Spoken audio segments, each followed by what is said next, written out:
Steeler Nation, welcome back to Steelers Nation Australia. Or if you are new here, welcome to the channel. I try and talk football mostly every day, each and every day, and we are getting ramped up for the season. We are getting pretty pumped up for Steelers football in preseason. And what I try and do is I look over the internet, go around Twitterverse, Facebook land, even though there's a lot of like crap on Facebook. But I try and find stories to react to, talk about, and all these kind of things. And I found one here from Colin Cowherd. Colin's AFC North prediction is the Ravens winning at number 1, the Bengals number 2, Pittsburgh Steelers number 3, and the Browns number 4.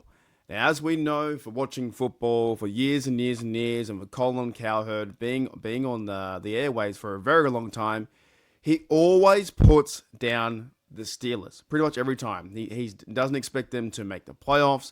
He says they're going on an 8-9 season. They're going to be a 7-10 season. Mike Tomlin's first losing season.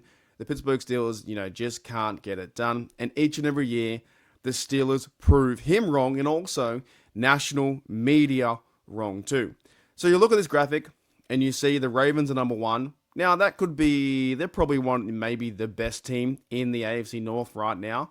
And the Bengals number 2, which they don't have a defense and they're slow starters. And he's put the Steelers number 3. Now, one thing I can agree on, there is one thing I can agree on, and that's going to be the Cleveland Browns at number 4.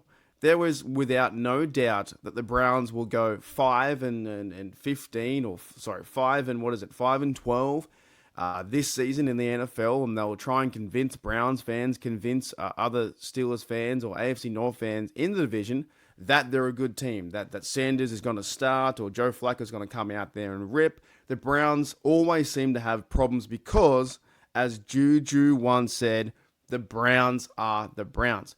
But looking at this, the Steelers should not be ranked at number 3. They should be either 2, I think they're in contention with the Baltimore Ravens, or number 1. I've got the Steelers this year winning the division. I'm going to say 12-5. The reason why they can go 12-5 is because they have the best defense in the NFL. Like, they're top 5. Now on paper, they're top 5. They can go towards top 1. The Eagles defense is good, but they're a really good defense and the highest paid defense too. How are you going to put them at number 3 being here when you got a loaded defense, right? It makes no sense. Now, with the defense, as we know, it's TJ Watt on one side, Highsmith on the other. Derek Carman looked pretty good in the preseason game the other day. Y.A. Black looked good too for rotation. Now Cameron Hayward, I guess the enemy at the moment, or the villain at the moment, is Cameron Hayward. Everyone's going after Cameron Hayward because they're not happy about him trying to restructure his contract, trying to find his money, his worth.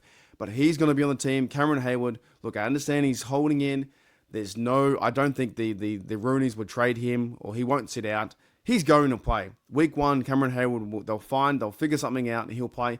He's going to be on the defense. Keanu Benton, you've got the linebackers too, with Peyton Wilson. I think he's been stepping up, wearing the green dot, working well in his defense. And then when it comes to the regular season, Patrick Queen there as well. The rotation guys at outside linebacker, Nick Herbig, Jack Sawyer into his rookie year. And then the best part, really, you got all those great guys up front, like outside linebackers, and TJ Watt, and going to pressure the quarterback and get sacks. And TJ Watt on his contract year is going to go absolutely off. But our secondary is the best secondary in a very long time. Maybe since like 2016 or 2017 when they went back to the playoffs for the last time. And yes, we need a playoff win. But the Steelers there being at 3, it's just not going to happen. They're either going to be in 2, they're going to try and fight for 1 and 2 with the Ravens. Maybe it might be Steelers 11-6, Ravens 11-6, and the last 2 games where they verse the Ravens in their schedule. So it's like, week 18 and week 14 is going to set up an AFC North run. Now, that's got, also the Lions there too, but the Dolphins are a winnable game. But it could come down to week 18 where it's Steelers versus Ravens, fighting for the division. But every single time, every single year, Colin Cowherd is going after the Steelers, saying they can't win, they can't do this, can't do anything. And the reality, as we know, is they're not a third-place team, or they're not going to miss the playoffs. They're going to be a playoff team because of the team they have on the defense. Now, I didn't mention, the secondary looks absolutely insane, as Mike Tomlin talked about. It's going to be Joey Porter, If you haven't seen that Ramsey video on the Pivot podcast, go and watch the Ramsey Pivot podcast video. He talks about being a Steeler. He talks about his legacy and what he's doing in the NFL and how his connection with Mike Tomlin. It's fucking awesome. Go and watch the Ramsey podcast, working with Slay, working with Joey Porter, those three guys, and the cornerback unit.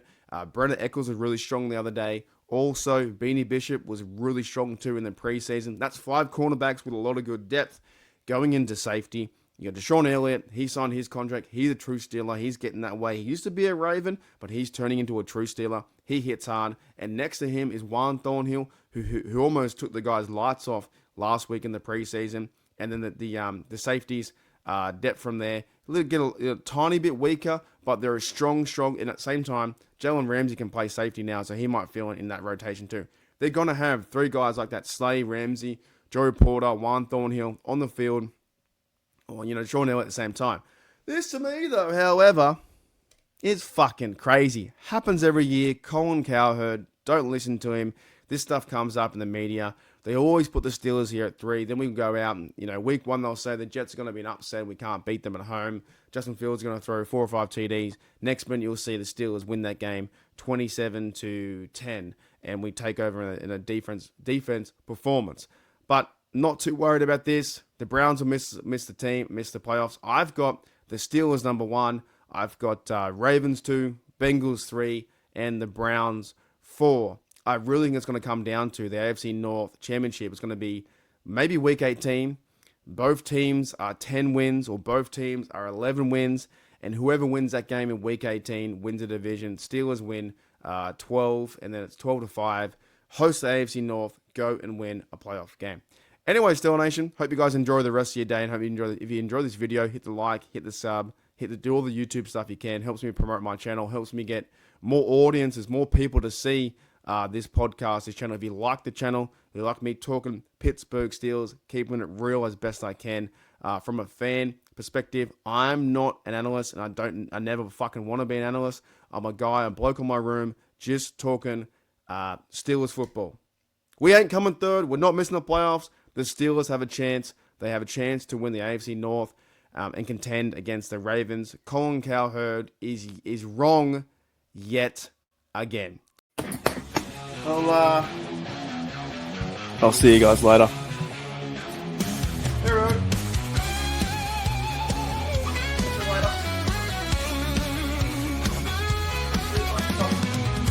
Got the light. Left the light on. See you later. Bye.